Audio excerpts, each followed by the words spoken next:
Hello everyone. Today we shall begin the second chapter of Unit 4. The second chapter is a poem titled Rise. It was written by Professor Chemmanam Chako. See, this poem was originally written in Malayalam language under the title Nella by Professor Chemmanam Chako, and later it was translated to English under the title Rise by Professor K. Ayyappa Panikar. This poem has two parts. The first part of the poem deals with the expectations of the narrator or the poet, and the second part of the poem, it deals with the reality that the narrator or the poet faces in his life. So let's begin the poem titled Rise, which was written by Professor Chemmanam Chako in Malayalam and which was later translated to English by Professor K. Ayyappa Panikar. I come home at the end of 4 years of research in North India, having earned a doctoral degree and generous praise for my work on making toys with husk. Bored with eating chapatis day after day, I'm eager to eat a meal of Atikira rice. It will be the planting season when I get there, and my father, his handloom dhoti stained with yellow mud, excited about the waters of the Varanganal Canal, will greet me from the fields below our house amidst the shouts of ploughing with several oxen. The oxen will stop when they see me walking with my suitcase, and my father, without smiling the smile slowly forming on his lips, will call from the field, "And when did you start from there?" My little brother, carrying the tender saplings to be planted in the field where the ploughing is done, will run when he sees me, and call out loud within earshot of the house, "Mother, brother has arrived." Walking cautiously along the deck so as not to upset the baskets full of seed, I'll reach home in good time at last, just as my mother drains the well-cooked rice. "Oh, train, will you run a little faster? Let me get home quickly and eat my fill." So this is the first part of the poem, the expectations of the narrator or the expectations of the poet. See, the poet is actually speaking about the situation which was once prevalent in our state Kerala. So let's begin. I come home at the end of 4 years of research in North India, having earned a doctoral degree and generous praise for my work on making toys with husk. Generous means kind, husk, outer shell, ummi, puram thodu ennokka parayam. So for the last 4 years, our poet or the narrator was in North India. And what was he doing in North India? He was doing a research. ഗവേഷണം നടത്തുവായിരുന്നു. And at the end of 4th year, he earned a doctoral degree. So for the last 4 years, the poet or the narrator was doing a research in North India. And at the end of 4th year, he completed his research and he earned a doctoral degree. So he got a doctoral degree at the end of his research. And what was his research topic? His work was on how to make toys with husk. So that was the topic of our poet or the narrator. He was working on how to make toys with husk. And this work was actually appreciated by the people in North India. Bored with eating chapatis day after day, I'm eager to eat a meal of Atikira rice. So for the last 4 years, he was in North India. So he was eating chapatis every day. Now he is fed up with eating chapatis. He's returning to his homeland and he's very much eager to eat a meal of Atikira rice. See, Atikira is actually a variety of rice which is popular in the central part of Kerala. Eager talparyamana. So he has spent his 4 years in North India and he was eating chapatis every day. He's very much bored with eating chapatis. And now he is very much eager to eat a meal of Atikira rice. It will be the planting season when I get there. And now he says that when I reach my home, it will be the planting season. And my father, and now he speaks about his father, his handloom dhoti stained with yellow mud. So his father will be wearing a handloom dhoti, and this dhoti will be full of mud. Stain karayana, dhoti mundana. So his father will be wearing a handloom dhoti, and his father's dhoti will be stained with mud. And his father will be very much excited about the waters of the Varanganal canal. So his father is doing paddy cultivation, and for paddy cultivation the farmers require water, and his father is getting enough water for paddy cultivation from the Varanganal canal. So his father is very much happy because he is getting enough water from the Varanganal canal. And then the poet says that my father will greet me from the fields below our house amidst the shouts of plowing with several oxen. His father will be working in the paddy fields, and these paddy fields are situated below his house. And when his father sees the narrator, his father will greet him. Amidst means in the middle of. So his father will be busy plowing the land with several oxen. Plowing means urudumarikkika. So his father is very much happy to see his son. At that time his father will be working in the paddy, and his father will be busy plowing the land. That means his father will be busy preparing the land for paddy cultivation, and he is preparing the land with the help of oxen. The oxen will stop when they see me walking with my suitcase. So the oxen who were busy plowing the land will suddenly stop when they see the narrator walking with his suitcase. And my father, without smiling, the smile slowly forming on his lips, will call from the field. And his father will have a small smile on his lips, but he will not show it completely. So his father is very much happy to see the narrator, and his father will have a smile, but he will not show the smile on his lips. And he will ask the narrator, and when did you start from there? നീ എപ്പോഴാണ് അവിടുന്ന് യാത്ര തിരിച്ചത്? When did you start your journey from North India? My little brother, carrying the tender saplings to be planted in the field where the plowing is done. And this narrator, the poet, is having a little brother, and what is his little brother doing? His little brother will be carrying the tender sapling. Tender means soft, sapling taiyana. So his little brother will be carrying the saplings, and the sapling is to be planted in the paddy field where the plowing is done. Once the land is prepared, these saplings will be planted in the paddy field. My little brother will run when he sees me. So his little brother will be happy to see the narrator, and he will run towards the narrator and call out loud within earshot of the house. His little brother will call out his mother, and he would be standing near to his house, and he would say to his mother that, "Mother, brother has arrived." Earshot means near enough of something. Walking cautiously. Cautiously means carefully along the dick. Dick എന്ന് പറയുന്ന വരമ്പാണ്. So as not to upset the baskets full of seed. So the narrator will be walking carefully along the dick, and on the dick he could find baskets full of seed. I'll reach home in good time. And the narrator says that I will reach home in good time. The time when I reach my home, my mother would be busy draining the well-cooked rice. "For train, will you run a little faster? Let me get home quickly and eat my fill." So everything was the expectations of the poet.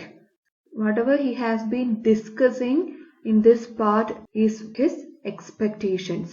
The narrator or the poet is actually traveling in a train, and he is asking the train to run a little faster so that he can reach his home quickly and he can eat a meal of atikira rice.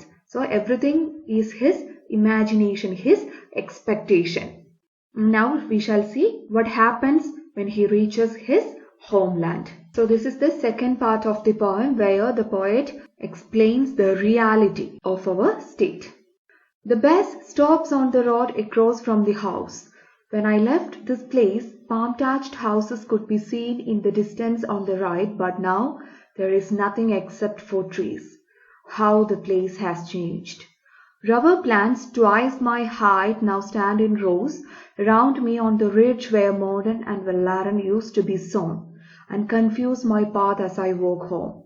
There is no bustle of men below, no shouts of plowing, and when I look, the whole field is planted over with arecanut palms, and in the corner along the canal stand the dellwood trees. I enter the house. Beyond the southern wing, my father is watching them fix up the machine for making rubber sheets. How happy and contented the look on his face. My father says with obvious pride, "Son, we have stopped working on all the rice. It was quite inconvenient." The father gained nothing, only fools turn to rice farming for gain. This is better money, what good times. The government gives rice to those who don't have paddy fields. My little brother runs in to meet me, I, eager to have a full meal of Attikira rice. He's carrying the rations for the whole household. He trips over something and scatters the wheat all over the yard. Above us, a ship of the sky roars northwards, drowning my brother's loud cries. The chief minister is off like an arrow to the center to clamor for more grains. Now flying high above the cash crops, now growing tall like the trees, since no one here promotes the farming of rice.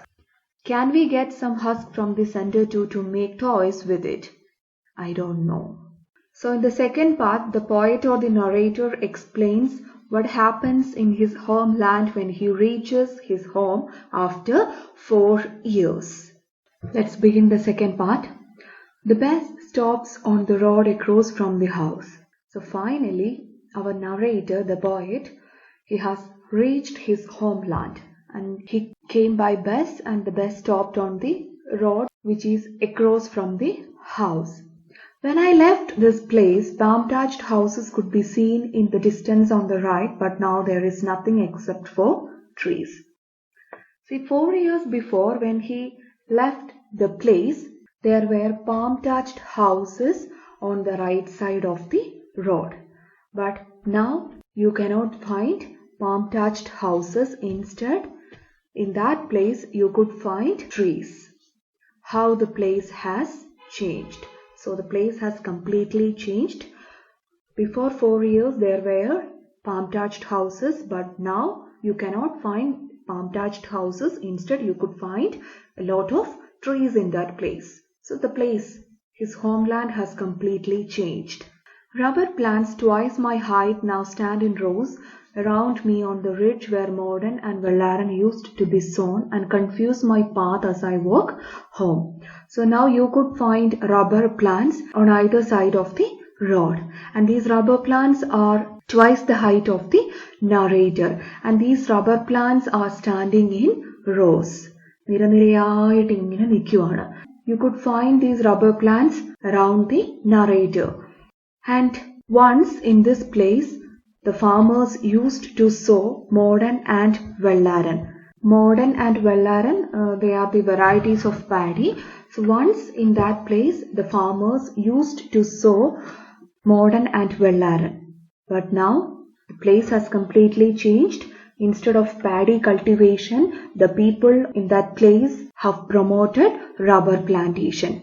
And these rubber plants are having twice the height of the narrator, and these rubber plants are causing confusion in the mind of the narrator. The narrator is confused and he is not able to find his way to home. There is no bustle of men below, no shouts of plowing.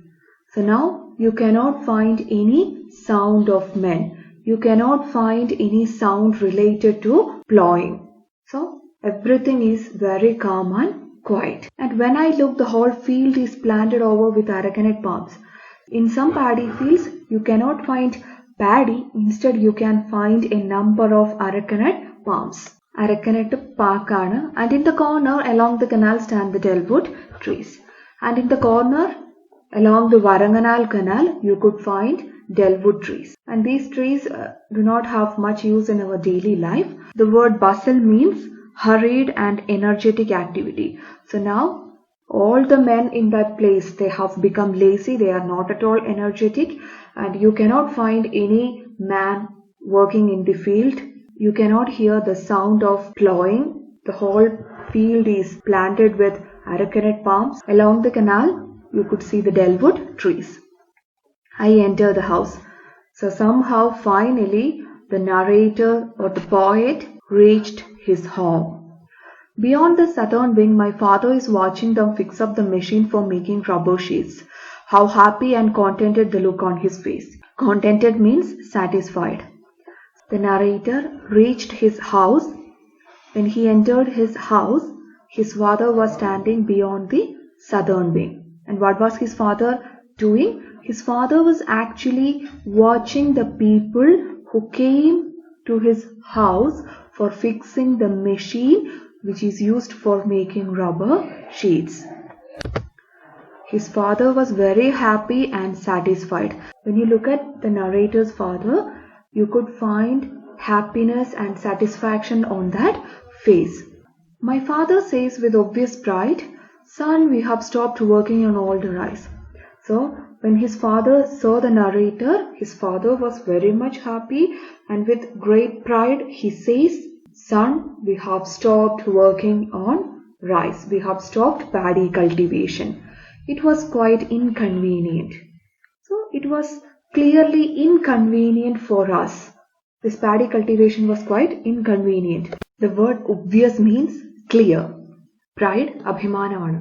വളരെ അഭിമാനത്തോടു കൂടിയാണ് അദ്ദേഹം പറയുന്നത്, "Son, we have stopped paddy cultivation." It was quite inconvenient. വളരെ ബുദ്ധിമുട്ടേറിയതായിരുന്നു. Paddy cultivation was not that easy thing. The farmer gained nothing, only fools turned to rice farming for gain. The farmer did not get any profit from paddy cultivation. And nowadays it is only the fools, viddigal matrame, go for paddy cultivation. Only the fools would do paddy cultivation for gain. Netathinu vendi. Gain, neta. This is better money. What good times. So now we have good times, and this rubber plantation is giving us more profit compared to paddy cultivation. So this is better money. It is giving us more money. The government gives rice to those who don't have paddy fields. See, even if we don't have paddy fields, we don't have to worry, because our government will give us rice, especially to those who don't have paddy fields. So this was the opinion of the father for choosing rubber plantation instead of paddy cultivation. My little brother runs in to meet me. Suddenly comes his little brother, and he was running towards the narrator to meet him. I, eager to have a full meal of Atikira rice. The poet has come from North India in order to eat a meal of Atikira rice. Now here, what happens is that his father has stopped paddy cultivation. His father has turned to rubber plantation, and now the narrator, the poet, does not have the opportunity to eat a meal of Atikira rice. So he is very much disappointed. He is carrying the rations for the whole household. See, in the first part we saw that the brother was actually carrying saplings, which is to be planted in the paddy fields. And now the brother is carrying ration for the whole household. He trips over something and scatters the wheat all over the yard. And what was his younger brother carrying? His little brother was carrying wheat for the whole family. He trips over something. Trips over means fall over. Endilo tatti, he fell down and he scattered, chitarikia, he scattered the wheat which he bought from the ration shop everywhere, all over the yard. Above us, a ship of the sky roars northwards, drowning my brother's loud cries.